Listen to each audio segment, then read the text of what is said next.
What's going on, guys? So what I'm going to do is I'm going to start by showing you probably the worst kept secret in all of Destiny. That is the fastest way to Glimmer Farm. We're going to go to the exclusion zone. And I've tried this on multiple different hard levels. It really doesn't matter. It actually goes faster and you get the same amount of Glimmer. So just go to the level 18 and we're going to fly now. Now, I say it's the worst kept secret in Destiny, so obviously putting this out there is almost pointless. There are 500 YouTubes of this, but I just wanted to show you kind of my pathway through it and explain why I do the things that I do specifically.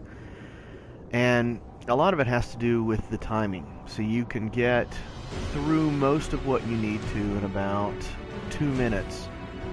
If you keep track of the countdown timer, somewhere around 2 minutes and 20 seconds with your countdown timer on your resupply codes. It's been buried in the sand. And the reason that matters is if you do, a lot of people like to do the hive farming. We've woken the hive. Everybody knows that mission.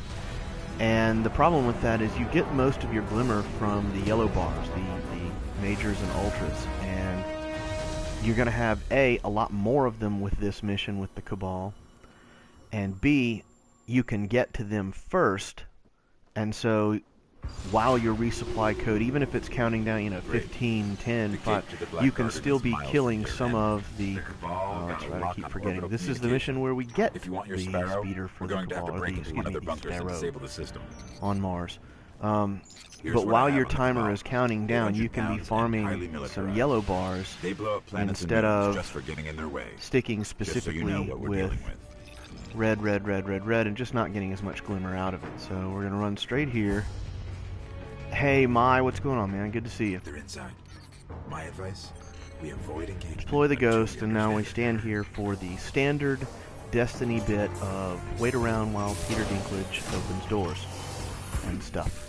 Easier than I thought. Scanning for. And the nice part about this is the start of the mission is relatively quick. It's just some fast running and a little bit of Dinklage bot, and then we're off. So what I always try to do is I'm going to deploy my ghost here, and he'll deliver some line about, uh-oh, that alarm means blah, blah, blah, blah, blah. I'm not going to worry about it, because my goal is to get that resupply code started, and as soon as I see that little spin right there, I'm running. You launch, you head out, and what you want to do is get as fast as you can over this little ridge right here, so that all those rockets can't get you. Then, since I haven't been playing in a while, I'm going to go ahead and have to pop an ammo sink, so I can take out these guys going up the hill trying to hide. My first little bit of glimmer there.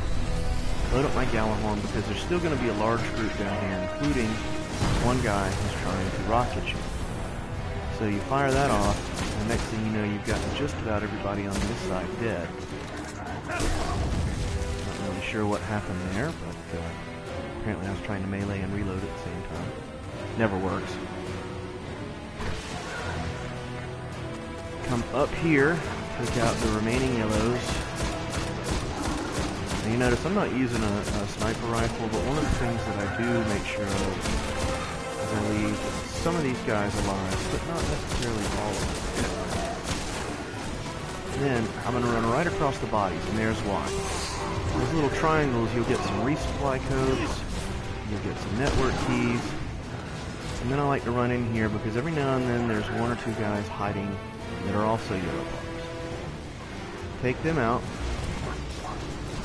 get to where you're close to something bad, and then let these guys do the shield smash to kill you quickly.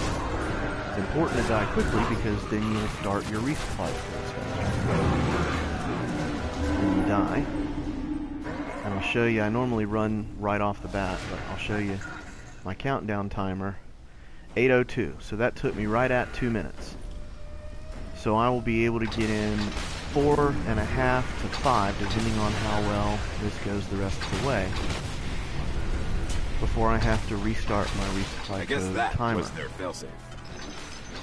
And the nice thing about that is, like I said, as long as we're starting out killing yellows, you're automatically going to farm more glimmer out of the yellow guys than the reds. And my guy's walking up the hill now. I'll go ahead and take as many of them out as possible first. My aim sucks, so there's not so much I can do about that, but again, just kind of launch a Gallahorn if you've got one right into the midst of those guys. If you don't have a galley, that's okay. Hunger works, but having a fully upgraded Gallahorn is a real bonus. Now, what's really surprising to me at the moment is I've only been getting resupply codes so far. Normally by now I've picked up at least one network key. But the key is, by the time you're done, you should have enough network keys that you'll get an extra 1,000, 15, or 14 or 1,600 glimmer when you turn them in. And again, if you happen to die while you're trying to kill these last few, it's actually not that big a deal, because your goal is to get killed as quickly as possible. The problem is I used my melee, so I got my fire shield, and thankfully he knocked me into one of the walls, so it didn't matter much. But there you go. Now I've gone through 2 sets farming glimmer. I was at 72 when I started. I'm now up to 1,000 in 4 minutes. So you extrapolate that over a longer period of time and you get the idea. I guess that was their failsafe. You can make some money.